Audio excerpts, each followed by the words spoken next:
Hello everybody and welcome to the Signal Box today. I'm very glad to have you with me today, wherever you're joining from around the world.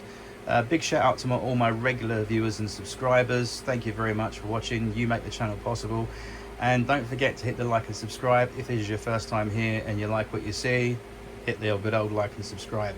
Anyway, folks, I'm going to show you what I've been doing today. Literally today, the title suggests in the video, Scenic Saturday.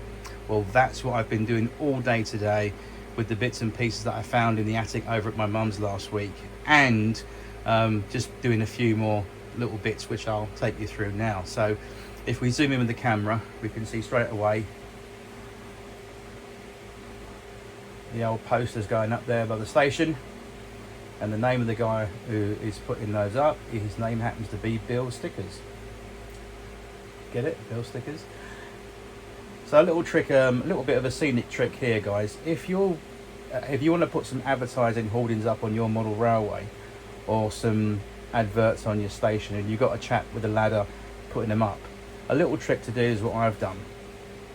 Is if you unfold and curl round one corner to where the chap is pasting up the poster, it looks like that part hasn't been pasted with the glue, and he's about to do that last bit of corner. So little scenic tip there, or idea if you will, just something I do or come up with anyway. So I've done that bit. Looking over at the station, there's another billboard that lives over there now, which I've stuck there, which looks quite good. And then carefully panning around with the camera, I've put a double-sided bench over on the platform there to give some additional seating. And also, if we come back round over this side, I've planted some trees as well. And we'll start over here, I think. Yeah, so if we go to the end, I've put an apple tree just behind that fence, or that hedge row there by the pub.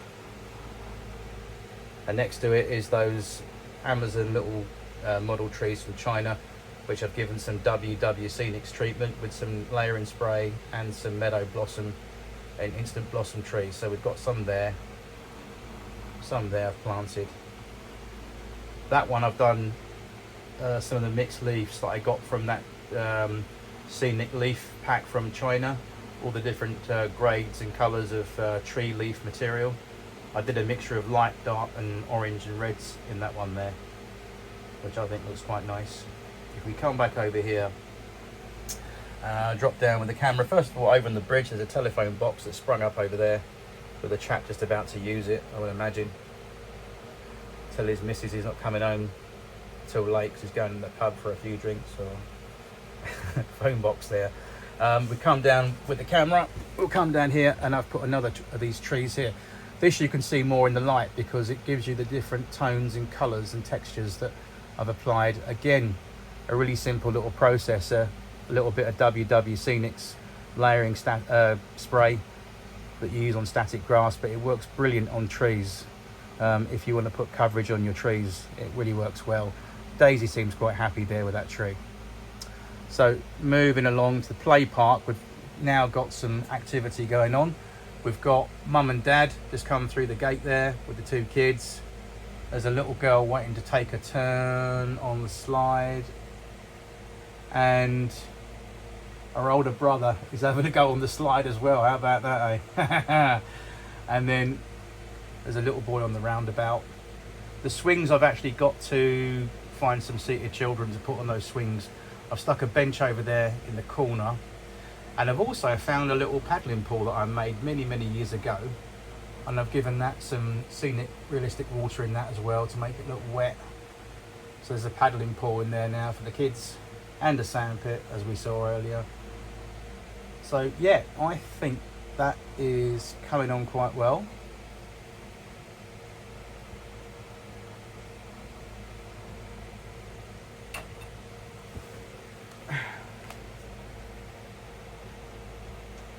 So yeah, that looks good. So let's come down here. There's some more trees that I've planted, which is, there you go. Now this is the sea moss, seafoam trees that I've given a complete coverage with that leaf layering system and it really does work well. I'm very, very pleased with that tree. You can see what a difference this leaf material actually does. It really makes it pop.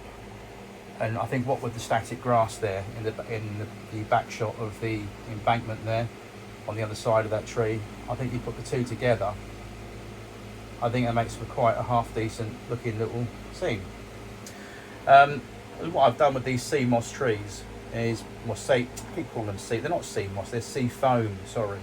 These sea foam trees, what I've done, I've simply wrapped a little bit of masking tape for a trunk around the base of it and then painted it, so you did some woodland scenic. Funny enough, that olive drab tint that I use for realistic water, that works a treat for tree bark colour. And then we've got some activity in the track. We've got a permanent weight gang out there this morning. The lads are just about to go in and do a little bit of fettling on that crossing there. They've got some ballast chip-ins ready. You've got your chap on the Kango firing it up ready. We've got the gang over there ready to spring into action over there. And then who's protecting them? Okay, so we move up the track. And where's the hand signalman? Oh, there he is. Just about there. So there's our flagman, ready for his red flag to stop the train at the signal when it comes round there. But of course there's no signals there and there's no trains today because it's just a scenic day purely for the baseboard and adding little bits. So that looks good there, I think. Very happy with that. And let's leave the gang to do their work. That reminds me of my good old days on the P-Way. We used to call it the chain gang because it was like the chain gang sometimes. It well might have been some of the characters I used to work with. Anyway, what else have we done today? The post office has got a bit of activity. I've stacked some crates up by the side of the building there, some delivery crates, and there's a trolley there. A chap with a trolley going around the back to the stores department to get the parcels ready for the van to come and pick up. And somewhere on the front of the post office, on the front door, there is, where is he? There he is. There's Postman Pat, there he is. Got his letters ready. But no black and white cat, sadly. Anyway.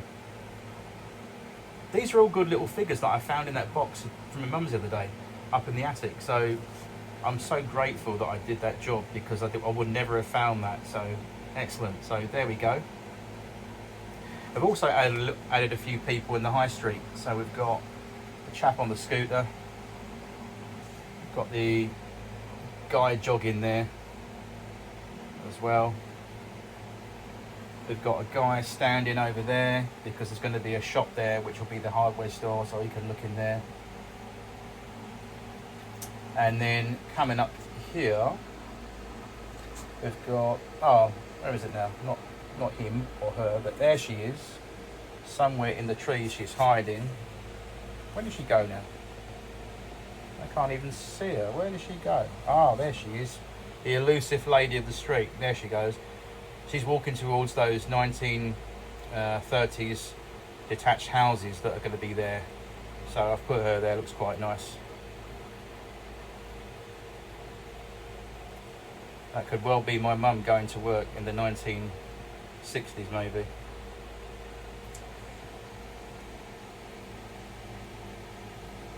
So, what else have we been doing? So let's come up here with the camera. There's more going on. So we've got at the doctor's surgery today. We've got a lady going in to the surgery with an appointment. And we've got my finger in the way of the camera. We've got a couple there having a little bit of a conversation. And the man is reassuring the lady it's okay. Now, we don't know the full story of that, but it looks like quite an intimate conversation, doesn't it? So we'll leave them to it. And we've also got the lorry driver just climbing back into his cab. He's just popped into the corner shop there, which is normally there. And we've also got a couple of people at the level crossing, waiting for the gates to open so they can go across. And on the other side, There's some people over there as well. I've also added some fencing and a kissing gate there because there's a cattle grid that now lives in the road there. This one I've done differently. I've actually took my Dremel tool and carved out a little bit of the roadway and measured it, and obviously carved it out afterwards and slotted that nicely in the road surface, so it makes it more three-dimensional and flush with the road surface. And then I came in and just repainted the road surface and the cattle grid as well. So there I've got a cattle grid now on the other side of the level crossing, stop the old cows coming into town.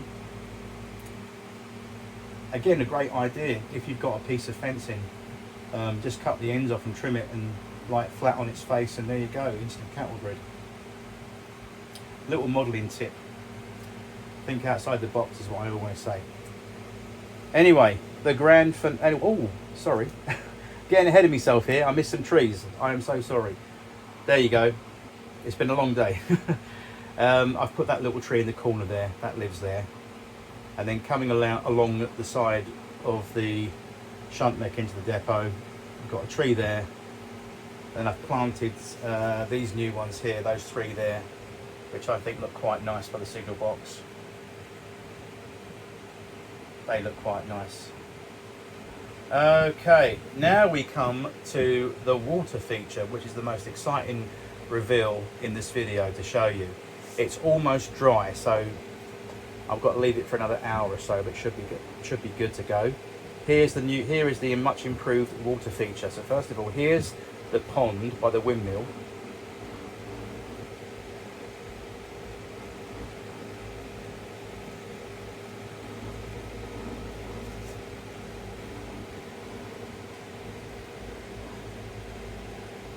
And it's virtually dry, but this is how it dries, folks. It dries like glass.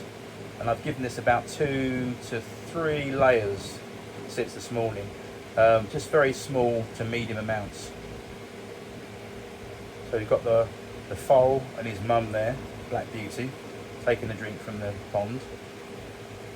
Some ducks, the ducks are all quite happy having their splash around there. And then what I've done on the bank side of the pond there, I've given it a bit of a murky browny colour to simulate the water where it's dirtier in the shallows, and a little bit of murkiness in that area there, but the rest of it is soaked up quite nice. And underneath that, where there was some static grass and some vegetation, it's just made a whole three-dimensional effect. As you can see, everything looks as though it's wet. So when your eye looks on this first of all, and you're looking at this at home, just for a split second, you think that's actually soaking wet. It's not. It's virtually touch dry. It goes off hard when it's actually dry.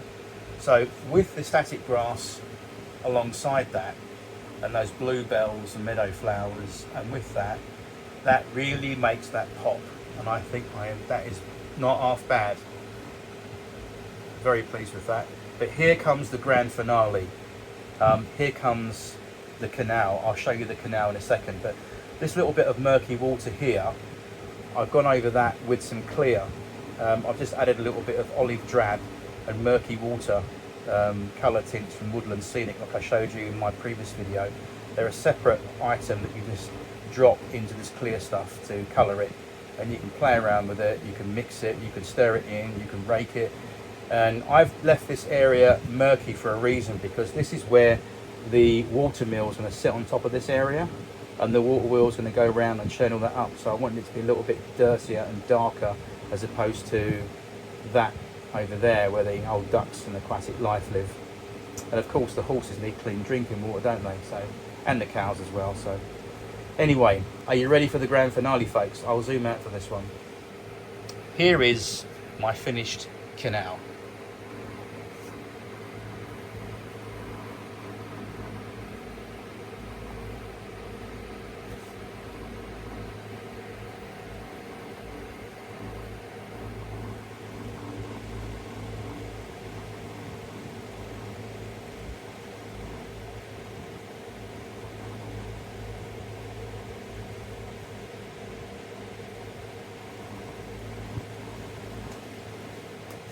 Just come around here with the camera.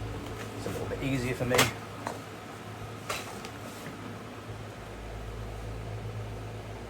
So yeah, this took me about 3 days to do this, guys. It really wasn't an easy task.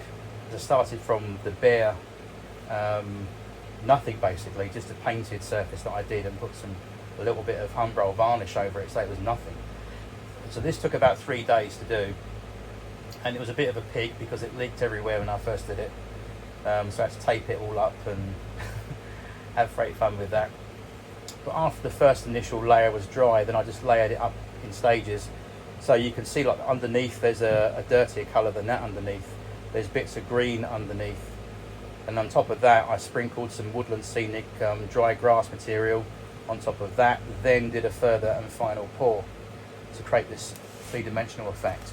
As you can see there's an old tyre just below the surface of the water. There's some yobbos and some very unsightly young people have thrown things into the canal. There's an old oil drum there. There's an old car tyre. There's even an old bike there someone's chucked in there. The ducks are obviously interested in something over there. There's another motorcycle wheel, another tyre, another car wheel floating beneath the surface, an oil drum and another wheel. And also this lovely tree that I recently finished this afternoon. I'll come down. There we go. Doesn't that look lovely? I am so over the moon with that tree. It really does look beautiful. And again, if you want the information where you get it, I'll send you the link if you ask me. But this tree covering material you get on Amazon from China, it is really, really worth it. It's really, really good. I'm not sure if WW Scenics do this, but I like this product very much. It works really well with the seafoam trees. That tree's been planted there this afternoon. There's a bicycle under the tree there, but the lamppost leaning up against the side of it. There's a chap there walking along the canal. Looks like he's in a hurry for something. And what else is there? Oh, there's a guy peering over the railings into the canal at the state of it. Maybe he's from the local council. Maybe he's wants to have a tidy up. I've got to get some putty or some filler and just go that slight crack which is there all the way along. There's a little bit of an unsightly crack there. It doesn't notice too much, but I can tidy that up another day. It's not a problem. The main thing is the canal's all in and dried and ready to go. I'll just come above the shop there and show you what I've done as well. I've purposely put some tree material in the water there and then done a further pour over the top of that to make it look wet.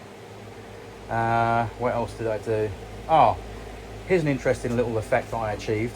When obviously you've got not a rake, I'm referring to trains now, aren't I?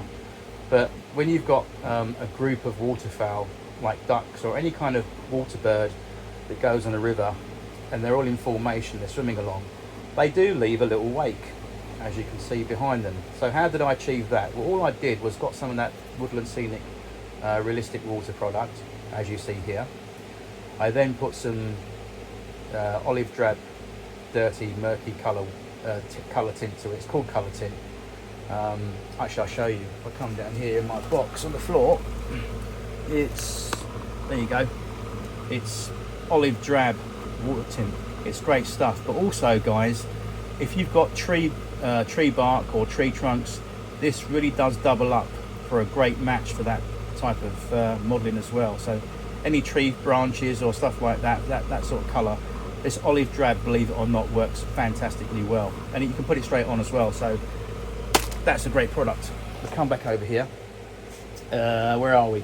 Oh yeah. So yeah, back to this little trail of wake in the water, if you like. All I did was mix a little bit of realistic water product with some olive drab, and I took a paintbrush and just stippled it on, just dabbed it on, and went along behind that little procession of ducks, or geese should I say. They're swans. I stand corrected. What school did I go to? No, these are swans. They're not ducks, they're swans.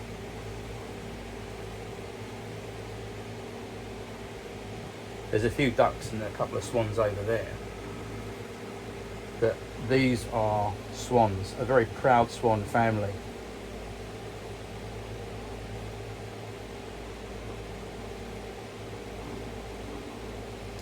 So I like the way it's dried because it leaves like a little trail of air bubbles, and or that little bit of foam in the water that you get with any kind of activity from something in the water like that. The circular movement of water where the fishermen are to indicate there's a bite in the water from their rods. Again, just a dab of that resin material, and then once it's sort of half dried, took the end of the cocktail stick and swirled it around whilst it was still semi-dry to create that illusion of a splash in the water. I love how dirty and murky this is. I hope this is coming across to you okay at home on your devices, but I'm really pleased with this. I think it really has turned out very well. What's the inspiration for this? Well, I live in London, in the south to be particular, worse luck, but I am originally from the East End of London. I lived in Leytonstone for many years of my life. So the nearest canal to where I lived was Hackney Marshes and the good old River Lee. So although the River Lee isn't like this, hopefully it's not, but yeah, certainly if you go around London, the canal systems are sometimes in a bit of a state like this, where you've got a little bit of rubbish in there. Not so much these days because they've done a lot of good things with London's waterways, but I wanted to model something really realistic and not pristine. Had I had a bigger layout, really sort of 30-foot plus layout with more space to do more things like giant rivers and big lakes, then I'd have something nice. But if I'm going to have a water feature, make it look a little bit dirty and disgusting. And how could you fish in such an environment? Well, believe it or not, there seems to be quite a few bites going on today, but thing is, folks, have these chaps here caught any fish today? Or have they caught yet another car tyre? We don't know. We shall find out.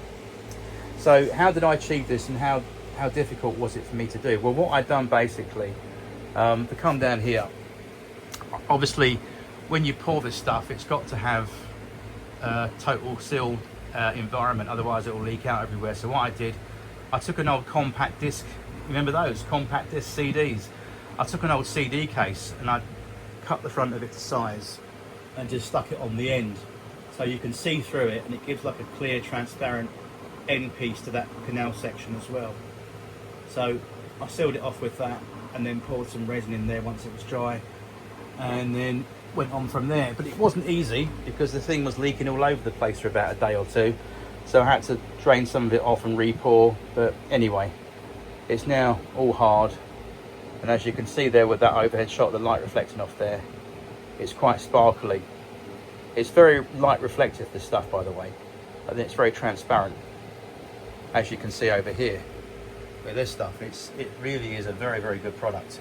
It's quite expensive, but I think it's worth the money, and I'm very pleased with this. So it's got to dry for about another hour or so, and then we're good to go. And then what I'll do on Monday, today's Saturday, so on Monday, on Bank Holiday Monday over here in the UK, that will be trains running. There's no trains obviously today because I wanted to get so much done with scenic work and bits and pieces, so that was that. So yeah, I've been at it all day with doing this, but yeah, I'm very pleased with the result of that. I'm very happy with that. Not bad for a first attempt at doing something major like a canal basin there.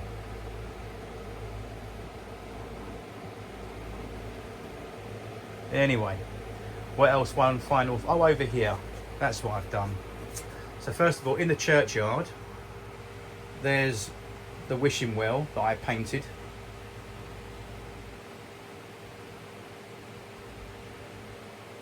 Again, the base of the wishing well was an old, I'll tell you what that was out of. You know those, well, you won't, unless you are from the 70s, you'll know what I'm talking about, but back in the day you had these 2 and 3 bar electric fires. They were long bars that heated up an element, and that gave you your heat. Well, I remember we throwing one of those out years and years ago when I was at home, I think, and there was some insulated porcelain kind of spacers. So that's what that is in the bottom there to make the well. 2 wooden material raw plugs, a clothes peg in the middle for the rope bit, and a bit of garden wire for the long bit of rope going down into the well. The handle is a little bit of bent and cut to shape garden wire, and a piece of cardboard on top from the cereal packet, and the whole thing I've painted. So there lives our wishing well, and all the children, when they come out of the Sunday service, they go in there and throw their pennies down the well and make a wish. Across the road I've put a little bit of that green ratio fencing that I found. I've put it around the back of that garage there. There's some petrol pumps there, some fuel pumps I found. I've stuck those there as well. I thought they look quite good. And a little bit of fencing over in the back there, with a giant flying Scotsman going past the back of it. Yeah, I've put that little bit of fence at the back there, which I think looks okay. So yeah, that's okay. I've left that bit bare for obvious reasons. What else have we done before I go? Come along with the camera. Oh yeah, there's another moo cow over there to keep that one company. So that's that. Guys, I think that is it for the scenic work I've done, and I hope you've enjoyed everything I've showed you today. I think so far that looks pretty good. So yeah, it's coming along, isn't it? There's even a little wheelbarrow there in the allotment for the person who's going to do some gardening at some point. But yeah, really pleased with that so far. That's really well come out well. I think if I was in the position to put this on the exhibition circuit, I definitely would, because I think it's exhibition standard. I think it is anyway. I could take this quite happily to an exhibition and run it. But it's just for my entertainment only, and of course your entertainment out there, you watching this. But overall, guys, the main purpose of my video, my model railway, always is to show you guys what can be done with such a small layout like a 6x4.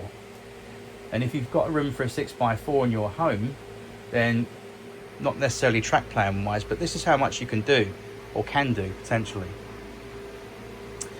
And one final thing, I found another water crane, so I stuck a water crane over there because the steam locos are always thirsty. I put some overspill from the water crane there, some mucky dirty water out of there, some grimy oily solution there in the pit on that road, and I put a little bit there as well. Down by that water crane there, I've put some overspill and an oil drum there. I've got to actually weather that one up, I think. I've got to paint that one up a little bit. But yeah, that is it, finito for today. I'm going to have a break now because I've got to let the rest of this dry till this evening, and I'll just basically upend it and store it. But yeah, I am so pleased with this today, and I hope you enjoyed watching the video. And until then, I will see you soon in another episode of the Signal Box, and we will be having some trains running, I promise you, in the next video. But from me, until then, goodbye and take care, and thanks for watching.